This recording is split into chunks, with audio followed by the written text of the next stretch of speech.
I'm a 32-year-old woman, married to my husband Calvin, 34, for 5 years. We just had our first baby last year. Our daughter Harper is now 10 months old. Up until she was born, life was pretty stable. Calvin and I both work, have our own place, and we're used to doing things our way. Then came the part nobody warns you about: what happens when a new baby gives your in-laws a reason to act like it's their second chance at parenting. Calvin's mom, Denise, is 61. She's always been the type to take over a conversation, make things about her, and push her opinions like they were facts. But we didn't live close, and she never had real influence over our routines. Until Harper was born, suddenly it was like she got a full access pass to our life without even asking. The day we brought Harper home from the hospital, Denise showed up at our door with a giant gift basket and zero heads up. She walked in, didn't ask how I was feeling, and immediately started talking about how babies should sleep on their stomachs. That turned into her rearranging the nursery to make it more functional. I walked in to find the bassinet moved, wall shelves down, and new decorations she brought from her house up on the walls. That set the tone. It became normal for her to drop by without warning, bringing boxes of baby gear we didn't ask for, correcting me mid-sentence about Harper's feeding schedule, and calling her my baby in front of guests, over and over again. I'd try to laugh it off, but she wasn't joking. Not even a little. She hated that I was breastfeeding and kept pushing formula, saying it would make things easier for everyone. I had to start hiding the pump when she came over because she'd literally roll her eyes when she saw it. She even cornered Calvin one night and asked if I was being militant about breastfeeding just for the attention. The worst part? Calvin wouldn't confront her. He loves his mom and kept saying, she means well or she's just trying to help. Every time I brought something up, he downplayed it. I wasn't looking for a fight, I just wanted him to back me up. But that didn't happen. It wasn't just visits and comments. She'd whisper things like you're coddling her too much, or babies need structure, not all this attachment stuff. She started treating my parenting as some kind of trend I picked up on Instagram, rather than decisions I made with our pediatrician. None of it was said in front of others, always in those moments where she could hide behind a smile and that passive-aggressive tone. Then came the christening incident. Calvin and I are both non-religious, and we'd agreed not to have any formal religious ceremonies. Denise knew this. Still, she went ahead and booked a church for a Catholic christening, sent out invites to some of her relatives, and then mentioned it casually like she assumed we'd be fine with it. We weren't. She didn't take no for an answer. When we said we weren't doing it, she acted like we were ruining a family tradition. She kept saying it wasn't for her but for Harper's soul. Calvin asked her to cancel it. She said she would. She didn't. The church actually called us to confirm because she hadn't followed up. That was the only reason we found out she never canceled. Things started to escalate from there. She turned one of the guest rooms in her house into a full nursery, crib, wallpaper, everything, and told us she assumed Harper would be spending weekends there. We never agreed to anything like that. Harper was barely 6 months old. I told her we weren't planning on overnights anytime soon. She told Calvin I was keeping her granddaughter away from her. When Harper caught a mild cold, Denise blamed me. She said I was being reckless with new age parenting trends. I'd taken Harper out for a short stroller walk, wrapped up in mild weather, and suddenly I was the villain. She sent Calvin links to articles about infant care and copied them into a family group chat she made up, tagging me in posts and adding snide remarks like some of these might be worth a read for new moms. She also started making digs about my own mom. Funny how Harper cries less with me than with her other grandma, she said at one point. My mom is quiet and kind and doesn't play these games. So of course Denise treated her like a threat. The final straw for me wasn't a scream match or some huge fight. It was a dinner with Calvin's extended family, where Denise casually told his aunt that I was neglecting Harper's emotional development by not co-sleeping. She said it like she was discussing the weather, in front of everyone, like it was just a given that I was doing something wrong. That was it. I stopped trying to be polite. I'd been too quiet for too long, and Denise had taken that as permission. But I wasn't going to lose it or go on some emotional rant. I was going to start fixing this in a way she wouldn't see coming. I wasn't going to fight. I was going to plan. After that dinner where Denise called me neglectful in front of Calvin's aunt, I stopped playing nice. I wasn't going to yell or start fights. That would just give her something to play victim over. I wanted her to show people exactly who she was, without me needing to say a word. The following weekend, I hosted Sunday dinner at our place. Nothing fancy, just grilled chicken, a few sides, and some drinks. I invited Calvin's aunts, cousins, and a few of the people Denise usually talked over at every gathering. I made it look casual. No talk of issues, no tension. Just family, food, and Harper crawling around being cute. Everyone showed up around 5. Denise walked in early like always, with a store-bought pie and her usual tone like she owned the place. I thanked her and moved on. Calvin helped in the kitchen while people caught up in the living room. No mention of Harper's routines. Not yet. During dinner, I brought up Harper's sleep progress, just casually like it was small talk. I mentioned how she was finally sleeping through the night, how we used a consistent bedtime routine, how the pediatrician helped us find the right rhythm. Denise jumped in immediately, loud enough for the table to hear. She said we had been co-sleeping for weeks and that Calvin told her himself. Calvin looked caught off guard. His cousin turned and asked him if that was true. He paused, then said no, that wasn't accurate. Said his mom must have gotten things mixed up. The room went quiet. Everyone turned back to their food. Denise tried to steer things back. She brought up how letting babies cry builds independence, that gentle parenting was basically nonsense, and gave me this fake little smile like she was doing me a favor. I kept it short. Just said we were following what our pediatrician recommended and it was working. That was it. No debate, just facts. Then I turned to her cousin, who's a retired pediatric nurse, and asked if she'd seen this kind of thing before, grandparents stepping in too much. She smiled, took a sip of her wine, and said she'd seen it more times than she could count, and it usually didn't end well for the in-laws. The room laughed. Denise didn't. From there, something started to shift. Calvin's aunt leaned in and asked me what our bedtime routine looked like. Said Harper seemed really calm and alert for her age. I told her about the sleep cues, the dim lighting, the quiet lob eyes. The same cousin nodded and said that was the old school method they used to recommend when she worked at the clinic. Denise went quiet, not a word through dessert. She didn't even touch the pie she brought. Halfway through coffee, she said she was feeling a bit off and left early. No scene, just grabbed her purse and walked out. No one followed her. After everyone left, Calvin said something that stuck with me.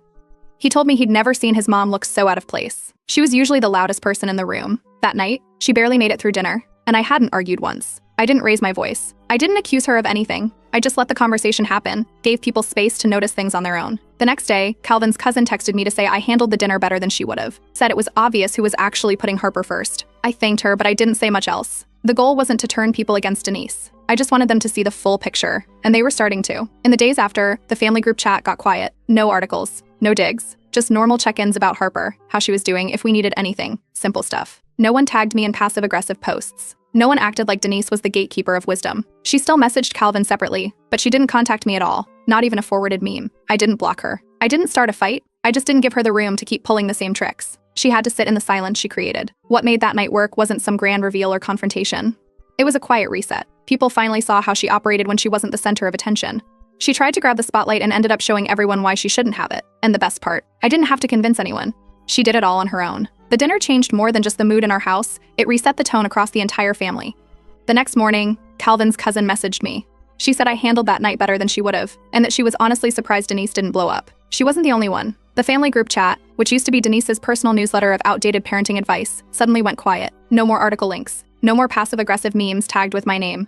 Instead, people started sharing photos of their pets or meals, asking how Harper was doing, and checking in like normal people. A few days later, one of Denise's sisters reached out and invited me and Harper over for lunch. Just us, no Denise. She said she wanted a drama-free visit and thought it might be good for Harper to meet her little dog. We went. It was easy. No comments about feeding, no second-guessing. Just a regular lunch with someone who wanted to see my daughter, not control her. Calvin noticed everything shifting too. He said it felt like everyone had just been waiting for someone to finally set a line. That now that they saw how things really worked, they didn't feel like they had to pretend anymore. Denise, on the other hand, stopped messaging me completely. Not a single text. Not even a forwarded quote graphic. She only messaged Calvin after that, short updates, photos she thought were cute, links to recipes Harper wouldn't even eat yet.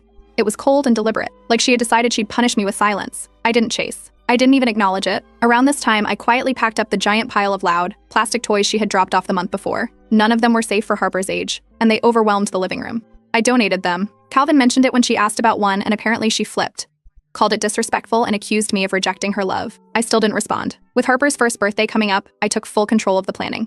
I didn't make a scene out of it, I just handled it like any mom would. I ordered decorations, picked a park with a shaded picnic area, and made a list of close friends and family we wanted there. I didn't ask for Denise's help. I didn't tell her what I was doing. She found out when Calvin mentioned the cupcakes. She offered to buy a big fondant cake like the one she got for Calvin on his first birthday. I told her we already had the dessert planned. Simple cupcakes. Easy to eat, no mess, no sugar overload. She said it wouldn't feel special without a real cake, but I explained the cupcakes were more fitting for a 1-year-old's party. I didn't argue. I just repeated that the cupcakes were already ordered. Then she asked for the guest list. Wanted to know who was coming, what time people were arriving, if any of her friends would be invited. I told her the invites were already sent, and that it was just going to be a small group of people close to Harper. That was the end of that. What I didn't expect was the reaction from her side of the family. One of her cousins messaged me privately to say thank you for organizing everything. She said she was excited to see Harper and appreciated how calm everything had been lately. A few more of them did the same, short, kind notes that told me they saw what was happening and didn't want to be part of the drama anymore. Denise tried venting to one of her cousins about how I was cutting her out. That cousin replied that I was doing a great job and maybe she should just let me parent. Denise didn't bring it up again. A week before the birthday party, Calvin told me his mom had said she felt frozen out. He told her the door wasn't locked, but it was only open if she could respect how we were raising our daughter. She didn't respond to that. The next weekend, we had a casual family barbecue.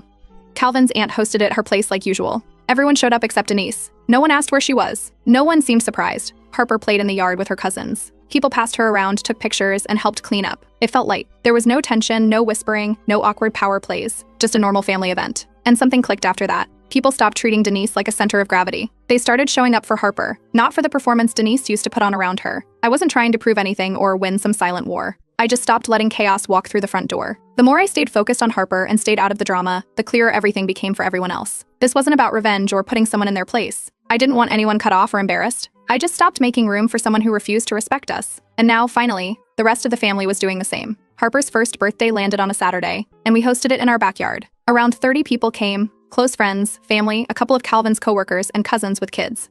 I kept the setup simple: soft playmats, cupcake table, finger foods, a few balloon arches, and a keepsake table where guests could write notes for Harper to read when she's older. I handled every detail. No committees, no shared planning. I didn't give Denise any opening to insert herself. She still showed up early, of course. Walked in like she was hosting. In her hands, a massive, glossy fondant cake shaped like a fairy castle, covered in gold and pastel frosting. It looked expensive and completely out of place. I took it, thanked her politely, and walked it straight to the patio table without making any kind of announcement. She lingered behind me, clearly expecting something. While I set up the drink station, she muttered to one of Calvin's cousins that first birthdays are always more for the parents' egos than the kids. I didn't respond. People heard it. No one laughed. Later, during the gift unwrapping, she handed Harper a velvet box with a tiny gold bracelet inside, called it a family heirloom, and told people she expected Harper to wear it daily. I told her we'd keep it safe until she was older, then moved right along to the next present. The cupcakes I'd ordered were displayed on a tiered stand, vanilla and chocolate, soft icing, no drama. Right before Calvin thanked everyone for coming, Denise stepped forward and said she wanted to say something too. Calvin didn't hand her the mic. He just kept it short, said Harper was lucky to be surrounded by love, thanked everyone for coming, and ended it there. Denise still gave her speech anyway. No mic, just raised her voice over the chatter. Talked about becoming a grandmother, how it changed her life, how she loved Harper more than anything. It went on for 2 long minutes. People clapped, but it was that kind of slow, polite clap that ends quick. After that, guests started cutting into the cupcakes. The fondant cake stayed untouched. Not even kids wanted a slice. At one point I saw Denise watching it, arms crossed. Before the party wound down, she made one last move, picked up a spoon and tried to feed Harper directly without asking. I stepped in, took the spoon gently, and said I'd handle it.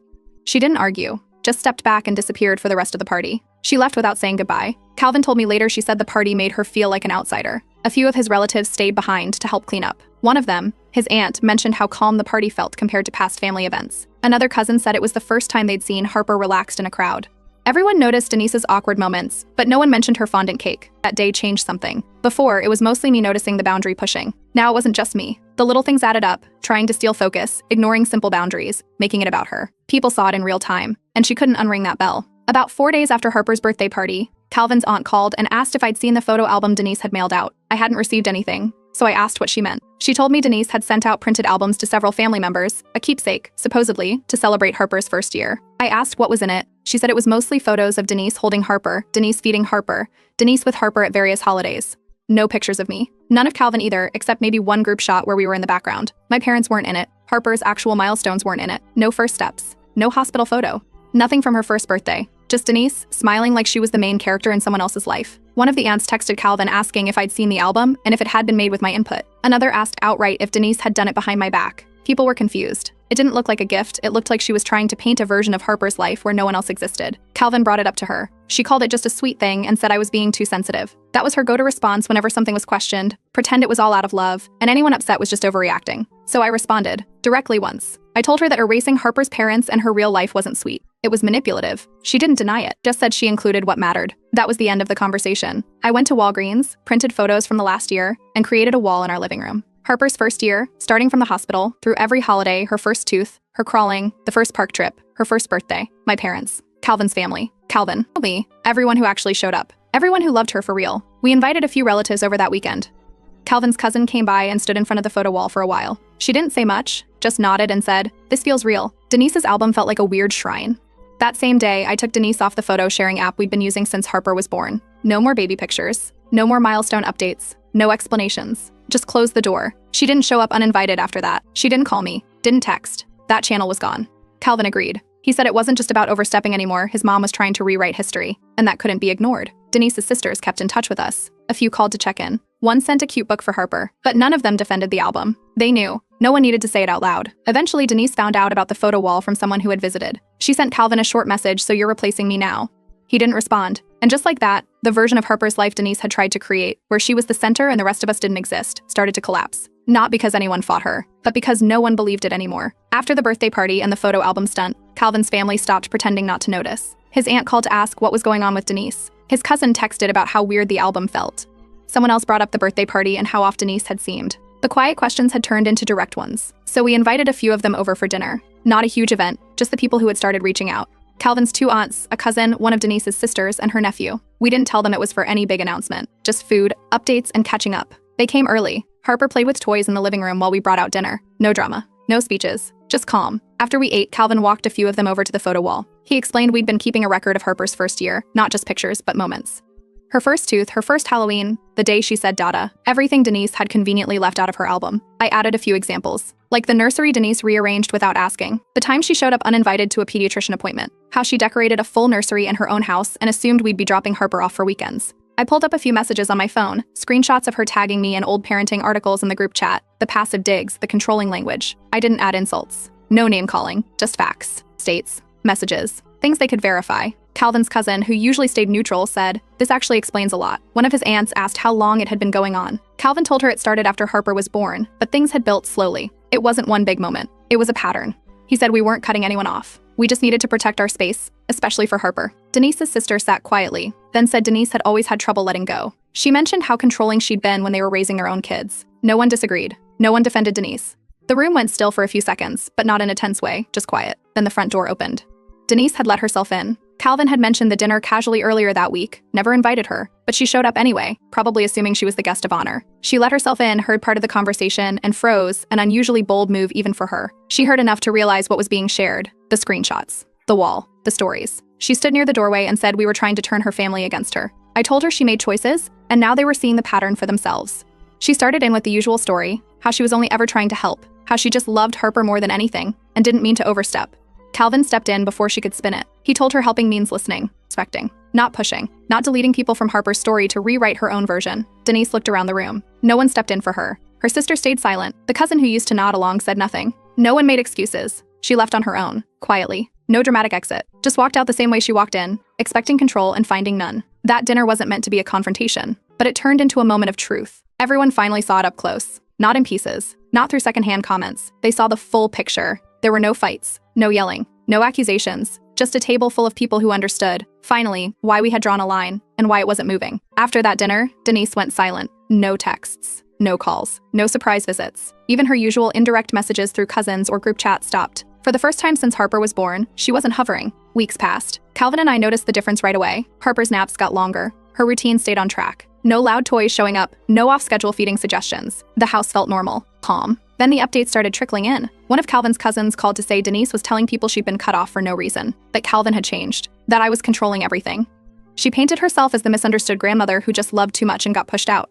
But not everyone bought it. One of her sisters, who had been at our dinner, called her out directly, told her she wasn't cut out. She removed herself. No one forced her to push past boundaries, or to build a version of Harper's life that didn't include her actual parents. About 3 weeks later, Denise tried to restart things. She sent out a group text inviting everyone to a reset dinner at her house. Said she wanted to bring the family back together. No apology, no acknowledgement of what happened, just a fresh coat of paint over old damage. Every person declined, though a few mentioned they had other plans or didn't feel up for a big event. A few gave polite excuses. Others didn't respond.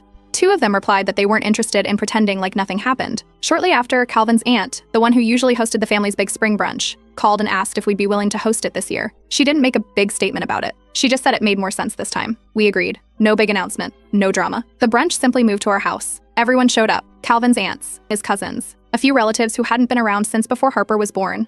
People brought food, helped set up, passed Harper around. No tension, no weird power moves. Someone commented on how light the whole thing felt.